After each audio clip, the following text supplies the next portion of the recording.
Hello, horrorphiles. You're listening to Dissecting Horror, examining the anatomy of fear in film, television, and literature. In this festive Christmas special, we'll review Gremlins, now celebrating its 40th anniversary. This dissection will be spoiler-free. I'm writer and performer Kelsey Zukowski. I'm filmmaker Stephen Aguilera. In our society of grotesquerie and loathing, if you will. I will. And we hope you will subscribe for more, won't you? A young man inadvertently breaks 3 important rules concerning his new pet and unleashes a horde of malevolently mischievous monsters on a small town, according to the Internet Movie Database. 40 years later, Gremlins holds up incredibly well, maintaining its cult status as an infectious holiday film that blends its horror, heart, and dark comedy perfectly. The film is set around Christmas, showcasing many Christmas traditions, and then flipping a switch on the merriment, giving us a macabre morphing of these holiday festivities. Our main human villain, Mrs. Deagle, bears a striking parallel to a Scrooge character as a fellow cold and vindictive profiteer with no sympathy for humans or creatures alike, whether it's Christmas or not, has little sway. While Scrooge was haunted by ghosts of Christmas past, present, and future, she is terrorized by gleeful, maniacal gremlins dressed as Christmas carolers, but without the intent of any chance for redemption. It is just purely for the love of destruction and chaos, and she happens to be an apt target that is satisfying for the audience. The Gremlins deliver peak mayhem, twisting and contorting the innocence of Christmas, bringing us into their spiral of destruction. We are given this in things like a gremlin viciously gnawing off a gingerbread's cookie head, a gremlin-infested Santa Claus going in for its next victim, and a quite brutal attack scene by unsuspecting stirring creatures inside a Christmas tree full with holiday tinsel wrapping strangulation. While there is an endearing, heartfelt tone to much of the film, these moments solidify it as a dark Christmas film that is a wonderfully wild and darkly devious ride. Gremlins was directed by Joe Dante, known for Piranha, The Howling, and Twilight Zone the movie, among others in varying genres including Police Squad, Explorers, Inner Space, The Burbs, and Small Soldiers. Gremlins was written by Chris Columbus, who for some reason I thought was dead, famous for writing The Goonies, and a personal favorite, Young Sherlock Holmes. Did you see Young Sherlock Holmes, Kelsey? I don't think I have. When was that? I think it was like 88, something like that. It was a film? Yeah. Okay. No, I have a appreciation for Sherlock Holmes, so I'll have to look into that. You should definitely do so. Has a lot of Harry Potter British vibes, which no doubt influenced his later directing of the first 2 Harry Potters. In fact, Chris Columbus is perhaps more regarded for his directorial accomplishments, having also directed the Christmas classic Home Alone, as well as Mrs. Doubtfire. He's even credited as a producer on the new Nosferatu with Bill Skarsgård. This film has a strong Steven Spielberg feel to it, partially due to the era in which it was made, but also no doubt because of Spielberg's influence as executive producer. The movie even opens with Steven Spielberg Presents Gremlins, with no mention of Joe Dante as directing. Executive producer credit is also shared with longtime Spielberg collaborators, husband and wife team Frank Marshall and Kathleen Kennedy. It also includes a score by my second favorite composer of all time, Jerry Goldsmith. Can you guess my all-time favorite composer, Kelsey? The guy who did Star Wars. The guy You're correct, and I want to slap you at the same time for not knowing his name. It's not like... No, I know. He's done like everything, but I'm blanking on the name. It's like Bill Smith level of simplicity of name. No, I know. He, also did Harry Potter and Jurassic Park, if I'm remembering right. Like everything. You're killing me. I don't know. What's the most common first name ever? Starts with a J. Jeff? John? Oh, John Williams. See, it's like I knew it. I needed the trigger. Yes. God damn it. I've listened to many of his songs. Who hasn't? Yeah, exactly. Do you have a favorite composer? I'm blanking on Andres' first name. I have to look up his second name, but he did the Penny Dreadful score, which is just amazing. I just listen to it all the time. Anytime I need that kind of macabre enthralling background music. Let me see. I'm not good with composer names because I even have had like a radio channel for this guy, but I'm blanking on his last name. Sorry, first name isn't even Andre. Abel Korzeniowski. Well, if John Williams' name was Abel Kulizonsky, then I couldn't even remember it after 30 seconds. But John Williams, that's pretty bad. You caught me in a bad moment. That's un-American. There's other times where I would be like, pick it up in a second, but You know what? Whatever. Let's move on. Gremlins was originally written as a hard R-rated horror film and much darker. Spielberg recommended allowing one of the Gremlins to remain good and be Billy's sidekick when originally they were all going to be these vicious Gremlins. Of course, this ended up being Gizmo and a huge part of the emotional tie and connection many still have with the film, enabling it to grab a wider audience. Writer Christopher Columbus noted, Billy's mother's head was cut off and it rolled down the stairs. The Gremlins all went into a McDonald's at one point and ate all the people, but left the food on the tables. So it was dark and twisted and a lot of fun to write. I sent it to my agent and he sent it to maybe 45 to 50 producers and everyone rejected it. Now, part of me would be curious to see the R-rated original intended Gremlins and can just imagine the gleeful bloodbath and fun brutality that may hold. But also as a fellow horror writer who tends to cling to dark material, as you do, I can imagine that might be hard to hear and then have to attempt to adapt something very brutal and bleak and try to make it more accessible and heartfelt. One could even view it as making it more tame and watering it down to something lesser. Props to Columbus for taking on that challenge and finding a way to impeccably hold on to that dark, demented nature while still adding an incredible heart and emotional investment. That balance and making it a much more memorable film, even for die-hard horror fans. So one can imagine what we got is the more nuanced, layered story of duality. While watching this, I am reminded of an era when clever and original ideas were actively sought out by major studios. Ideas which struck the public's imagination and became trendsetters that others would emulate for years. The success of Gremlins, for example, spawned many knockoffs and rip-offs, such as Critters, Ghoulies, Hobgoblins, Goobers, Munchies, Elves, Spookies, Beasties, Troll, etc., and can be considered a landmark influence in the horror genre. It even spawned a sequel of its own, with a third apparently on the way, 2 seasons of an animated series, and not to mention a wealth of merchandise. Currently, it is an overly discussed lament that mainstream Hollywood is now creatively bankrupt, only resorting to retreading and rebooting old ideas or capitalizing on existing franchises with spin-offs, sequels, and prequels. It disheartens me as a filmmaker, one who lives for and thrives on fresh and original ideas, knowing that this is not what is needed or wanted by Hollywood any longer. Back in the day, one would routinely see groundbreaking films that countless others would jump on and copy. We saw endless knockoffs of Jaws, Star Wars, Rocky, Rambo, Friday the 13th, Alien, Indiana Jones, and the list goes on. Now, all we have are the rip-offs themselves, with very few major productions creating new and interesting ideas to later draw from. Hollywood has reduced itself to merely being those copycats who no longer create. Did you ever see Gremlins 2? I did. I have some notes on it, in fact. Yeah, because I was going to say it's pretty much... Joe Dante really didn't want to make the film at all. And basically the studios were like, here's all the money, make whatever film that you want to make.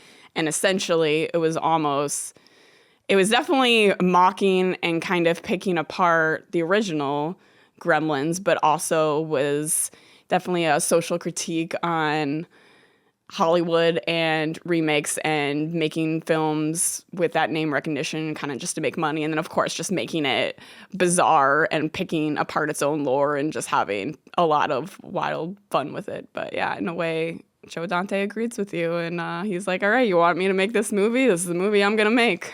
I certainly have much to say about that topic later, but unfortunately, it's not really a Christmas movie, so it doesn't really fit too much, so I kept it to a minimum. Mm-hmm. But the public have always longed for fresh material. Even on Rotten Tomatoes, the positive review rating is referred to as certified fresh. This ties in not only with their tomato theme, but also likens a fresh experience with positive quality. Good art and creativity go hand in hand. In this way, when recognizing a copycat piece, one recognizes instinctively a lack of great art. One does not need to be an educated art critic to realize this. Originality is praised because it expresses a high form of creativity, and the public will always crave fresh material. But this does bring risk to the investor. I get that. Hollywood, maintain your endless rehash model if you must, but you must also devote a greater percentage of resources to cultivating fresh material. Quality original works are the seeds that need planting if you ever hope to harvest the profits of future franchises. You can only milk what you've got for so long. But Hollywood is not really creatively bankrupt. They have only made the choice to be. There's never been a greater abundance of imaginative individuals clamoring to push their ideas forward. Once these creatives have earned it, we only need to let them at it, without allowing greed, cowardice, politics, or any other agendas to get in the way. End of rant. Yeah, in general, definitely I'm always for more fresh ideas.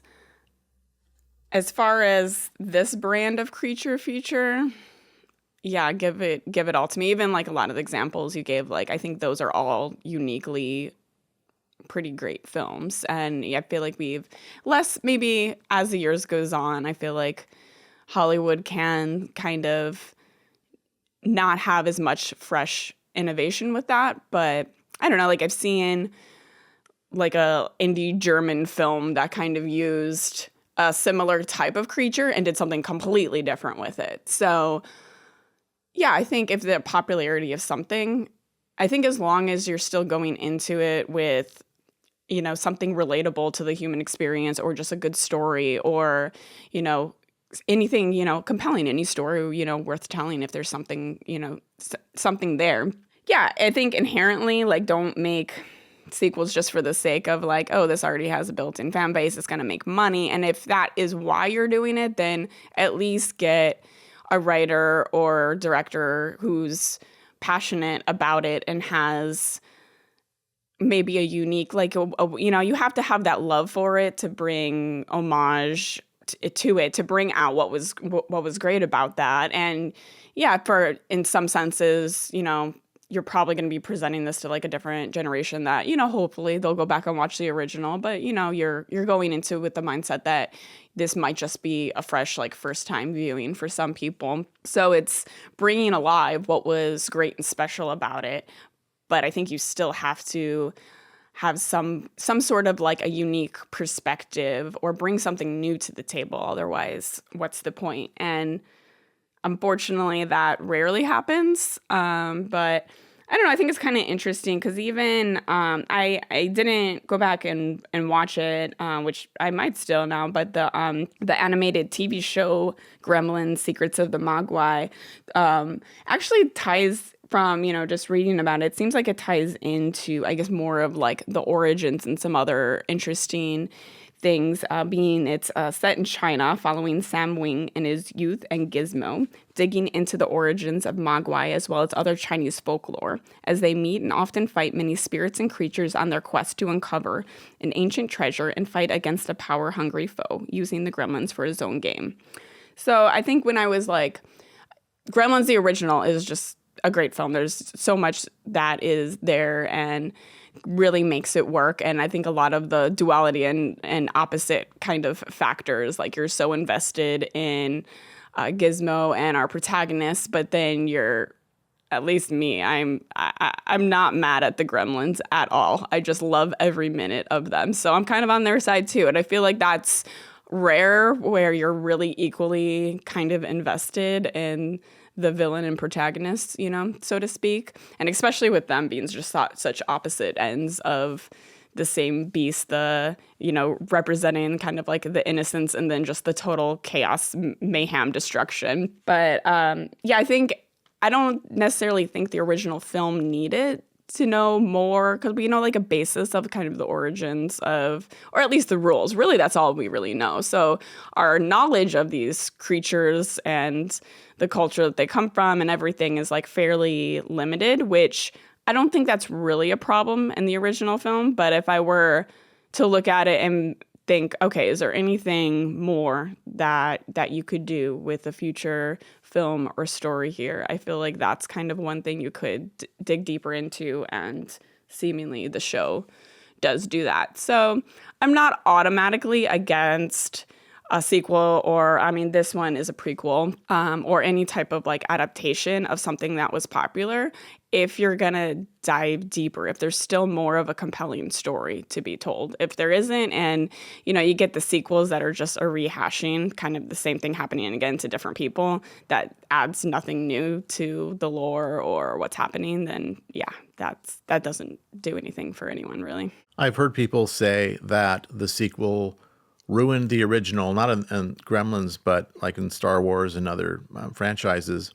And I don't see it that way, because I think if a sequel was really bad, it only makes the original look better. It's like, oh, they didn't live up to that. It tends to bolster the worth of the original. And I think if I were to make a film that someone else were to make a sequel of, I would be really interested to see what they came up with, and I would feel safe knowing that if they really messed it up, that it doesn't really do anything but make my work more cemented as a good film.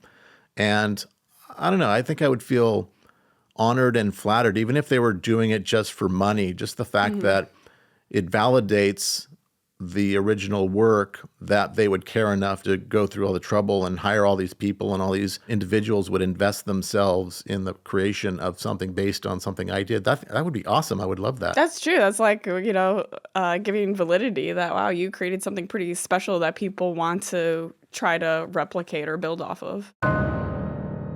One might presume the origins of the gremlin creatures, referred to here as mogwai, as stemming back to Scottish or perhaps Irish folklore. It has been suggested that the word gremlin may come from the Old English word gremian, which means to vex. It may also be a blend of the word goblin and the name of the Royal Air Force's most common beer in the 1920s, Fremlin. According to Wikipedia, this concept of gremlins was popularized during World War II among airmen of the Royal Air Force. The flight crews blamed gremlins for otherwise inexplicable accidents which sometimes occurred during their flights. Gremlins were also thought at one point to have enemy sympathies, but investigations revealed that enemy aircraft had similar and equally inexplicable mechanical problems. As such, gremlins were portrayed as equal opportunity tricksters, taking no sides in the conflict, but acting out their mischief from their own self-interest. I was today years old when I realized that the film Gremlins was loosely inspired somewhat of an homage to a novella by Roald Dahl. Did you know that? I did come across a note about that, but that was surprising to me. I was very surprised. He's like my childhood favorite author, and I never even knew that this book existed, let alone that it had a tie to a film I also love. He wrote it in 1943, and drawing from his experiences as a pilot in the Royal Air Force in World War II. In the story, a pilot convinces mischievous, deadly creatures called the Gremlins to join forces with him against Hitler and the Nazis. Interesting enough.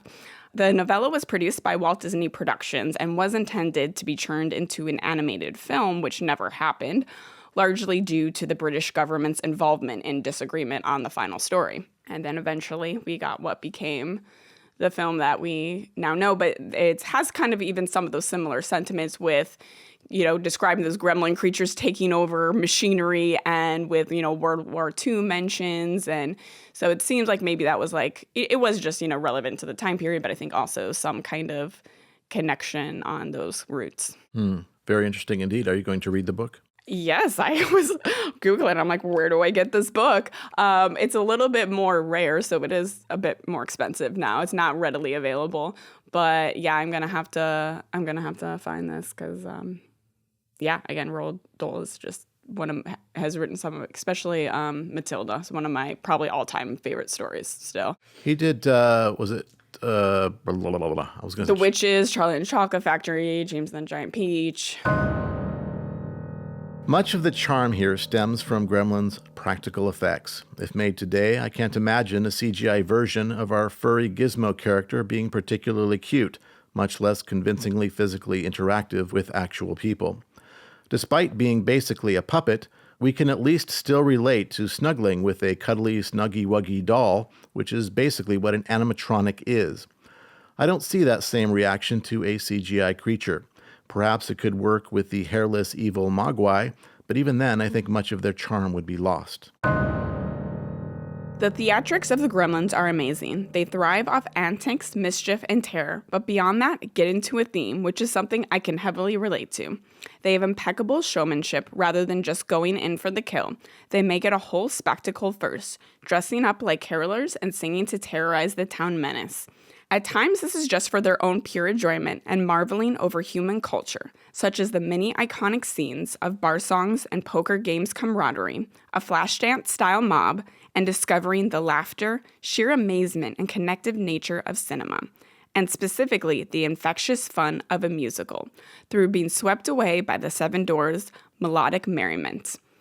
Both the scenes when they are attacking and elatedly wreaking havoc, as well as these scenes where they are just in their element, thriving and living their best chaotic, jovial lives, sweep you away and allow you to live through them, while still feeling connected to the guys on the other end of the fight, especially the lovable Gizmo. The first half of the film is played in a mischievous tone, wholesome enough before taking a surprisingly dark shift at the midpoint.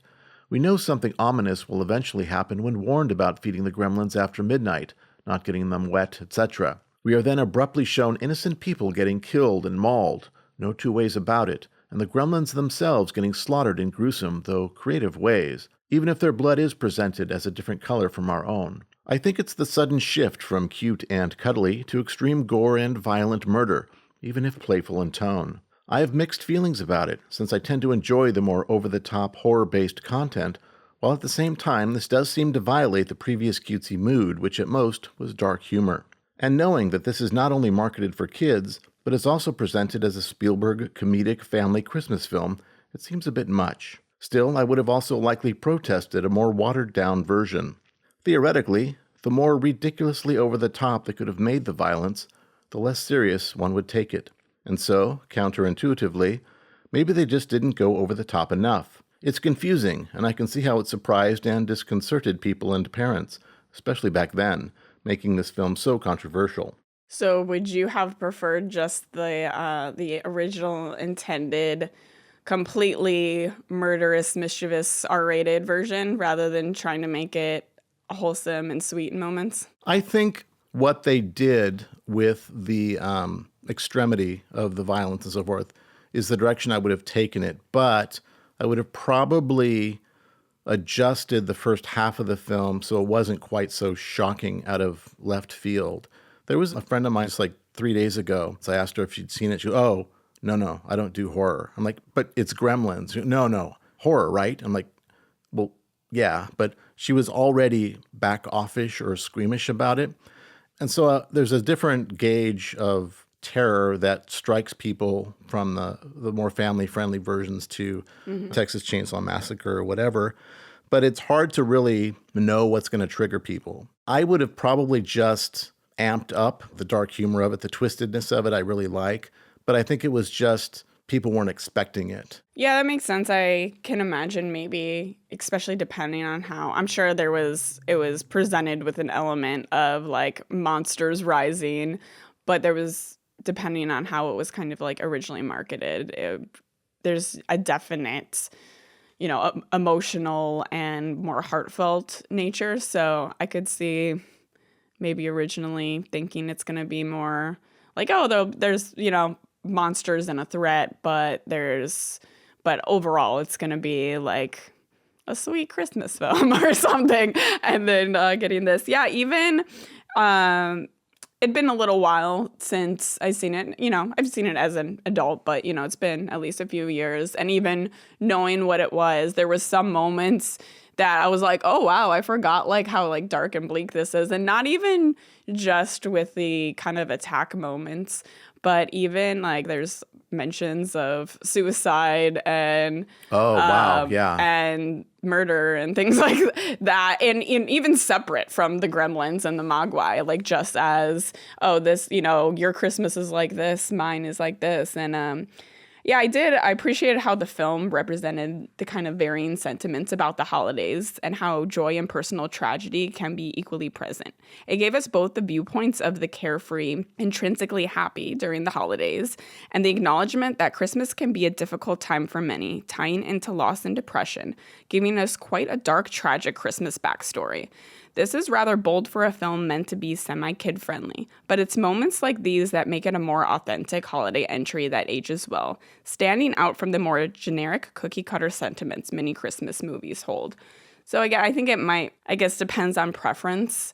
I'm maybe not the biggest Christmas fan in general. Like, I can appreciate, I don't know, for me it was like a good balance, just in my personality as a whole, because I have like the big-hearted, whimsical side, but I also have like where I just gravitate towards dark, gleeful things, and just there were just so many fun moments, and I liked their brutality. I liked that kind of portraying, it was like enough of a Christmas spirit without feeling like your typical Christmas movie, and it was a good kind of balance, I think, of those two sides of the more innocence and bleak and dark for me. I always thought there was something kind of tragic, even heartbreaking, in the fact that all the other gremlins, as evil as they may be, were nonetheless the literal children of Gizmo, who was apparently male. Yet, he really feels no parental or protective care for any of them. Instead, he actively works toward their control and even celebrates their all-out destruction in a detached, though good-willed way. That's fair and valid. I almost view it as more of like a Jekyll and Hyde, or just that even that like you all have the potential of like a monster within you, almost like two parts of the same being, and he's just the pure-hearted, innocent, nice to their naughty, chaotic nature. So I almost, in a way, even though they're different beings, I kind of view them as one being and just different halves of a whole. Well, due to their violence and gore, Gremlins, along with Indiana Jones and the Temple of Doom, led to the birth of the PG-13 rating that year, which stands between PG and R. Gremlins manages to balance its many seemingly opposing counterparts that heighten the appeal, giving us dashes of both family-friendly and pure-hearted, as well as the darkly tongue-in-cheek comedic edge, suggestive tone, and even many brutal escalations. Even our star creature in this creature feature is one that embodies the potential for such opposition. The adorable, big-hearted, innocent Gizmo, and the chaos and mischief-fueled violent creatures that break out of him if rules aren't followed. Both versions of this creature enamor us and power the film, pulling at our heartstrings and our macabre fascination. While most of the moments with the gremlins wrecking the halls are fun-filled by nature, the film manages to hold on to compelling tension, most notably when Billy's mother first feels the presence of the mischievous creatures. There is a lurking, hunting presence, putting her more on guard and ready to face down her foe. The suspense becomes more biting as it builds, creating fear and giving us a vicious yet dazzling showdown. It's a very fun film, but it offers enough substance, heart, and genuine tension to not merely be a cheesy, fun, but forgettable holiday horror film, something even many enjoyable entries fall victim to. Despite being clearly themed as a Christmas movie, Gremlins was curiously released on June 8, 1984. I presume this was to take advantage of any summer blockbuster potential, which it certainly did. At the same time, though, Christmas is also a popular and successful release date for films. Regardless, Gremlins earned $154 million worldwide against a budget of just $11 million. On Rotten Tomatoes, Gremlins holds an 86% critic score and 78% audience score. That's kind of crazy. It was released in the summer. Missed opportunity, but yeah, maybe they didn't think it would hold up enough as a Christmas film, depending on, if more traditional holiday fare, I guess, was coming out that year. Yeah, and I didn't check, but maybe there's something else coming out Christmas that year that they didn't want to compete against. In 1990, 6 years after Gremlins, Gremlins 2, the new batch, hit theaters and bombed hard, earning only $41.5 million against a $50 million production budget. It had nearly 4 times the budget of the original, yet suffered from a script that was 1/4 the quality. Not written by Chris Columbus, Gremlins 2 was penned by Charles S. Haas instead. According to IMDb, quote, "The Gremlins are back, and this time they've taken control of a New York City media mogul's high-tech skyscraper," unquote. Perhaps closer to Gremlins meets Die Hard, the story has zero heart and completely misses the mark on what made the first film so successful. It doesn't even take place during the holidays. It also went the safer route, with no one actually dying, and was much tamer in the blood and guts department. Yet, on Rotten Tomatoes, it holds a 71% critic score and 59% audience score, both shockingly higher than it deserves in my view. Yeah, I haven't. It's probably been a few years since I've rewatched it, but I remember appreciating it a lot, and just for, again, kind of what we had said was the intent of just kind of poking fun at itself and kind of ripping apart, okay, if these are the rules, and almost tearing those apart. And like, if the gremlin eats something just before midnight, but there's like a little bit of something stuck in the teeth, like, what is this chaos that's going to erupt? So I think it definitely dug more into the chaos and just almost like mocking the original in some ways. So I think it was like mostly good spirited, but again, I feel like it was, Joe Dante coming from like the B movie kind of background more. I think he wanted to kind of like tie more into that, and a lot of it just being a response to Hollywood greed, and yeah, kind of utilizing that. But again, has been a little while, so I do think the kind of emotional balance of the first one and having a lot of heart is one of the things that makes it really great. And I think I could have enjoyed another version of that was just pure maniacal chaos. But yeah, I'd have to probably go back to it and see like, oh, does that really like take a lot away from it? But in the end, I feel like I respect Joe Dante just for being like, okay, if you really want me to make this movie, which he didn't really want to make and didn't. I thought the original really just didn't need a sequel, and that there was like no reason to it. Then he just kind of had fun with it and just kind of, pushed all the angles, and almost pushed back at Hollywood sequels and, kind of greed for, let's continue this franchise just for the sake of making money, not because a story needs to be told. And in a way, he almost like kind of turned that on its back, I guess. There was a bit of subversion in that regard that he even describes in the commentary for the first Gremlins. And there were points such as It's Always After Midnight Somewhere that he reveled in addressing in this new film. Mm-hmm. And I respect that. And I think I would have probably done something similar. But beyond that, there was little point to making it if you didn't have a good script.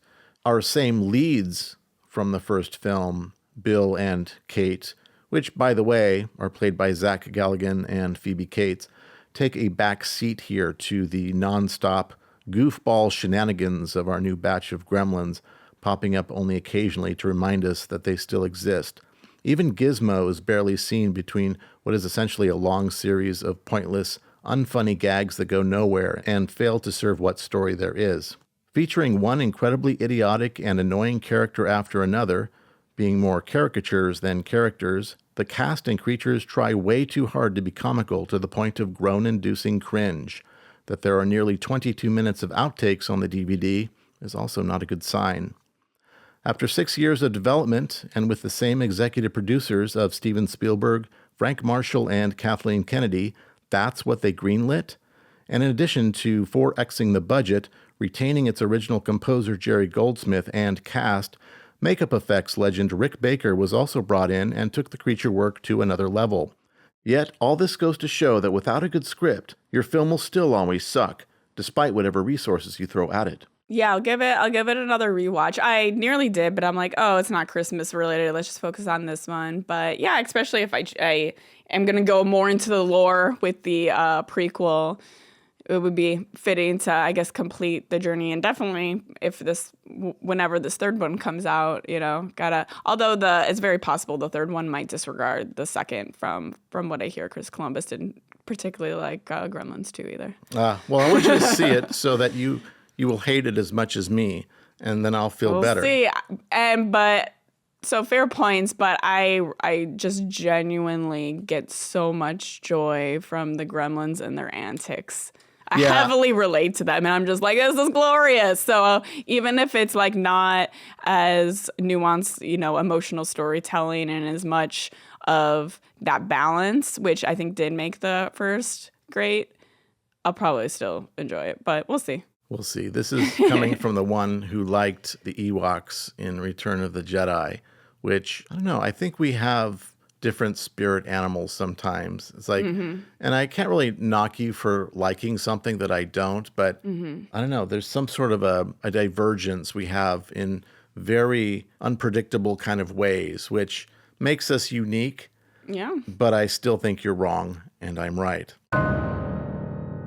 Because of the tonal balance the film achieves, especially among the comedy, heart, and terror, Gremlins is enjoyable for a younger audience and holds that nostalgia into adulthood. If you were to watch this film for the first time as an adult, especially if you have an appreciation for monsters and dark comedy, you may love this film just as fiercely as someone who grew up with it, as there is definitely more adult in theme here than that of your typical childhood tale. Gremlins brings an idyllic mastery of horror comedy with just enough heart and holiday homage to become a beloved holiday horror entry. Among this, it still holds the creature feature story within it in higher regard rather than limiting itself to exclusively being a Christmas movie. This is all happening around Christmas, and there are many tie-ins playing with innocence and darkness, mischief and merriment. The Mogwai and Gremlins representing the tie between nice and naughty well, making them a fitting subject for a holiday horror tale. The film wonderfully twists holiday festivities within this creature feature in a darkly fun way. But the Mogwai and their chaotic counterparts don't truly have ties to Christmas. It nails the balance of being a Christmas movie and still being its own beast. Gremlins is endearing and whimsical, suspenseful and frightful, making it an ideal pick for horror fans, young and old, craving a unique and darkly delightful holiday horror tale. And really, it's an all-around well-done, immensely enjoyable film worth watching any time of the year. If you would like to join our society of grotesquerie and loathing, subscribe now and give this podcast a like. And be sure to comment your wretched thoughts below. Keep our podcast suffering on by finding it in your cold, black, withered hearts to support us on Patreon. A link to our PayPal is also below for one-time donations of any amount. It was nice knowing you. And happy holidays to you and yours during this most joyous... I knew that would You threw a disintegrate. wild card at me. I'm like, oh, there's more. Okay, holiday edition. Once more with feeling. It was nice knowing you. And happy holidays to you and yours during this most joyous of seasons. It was the joyous of seasons that got me.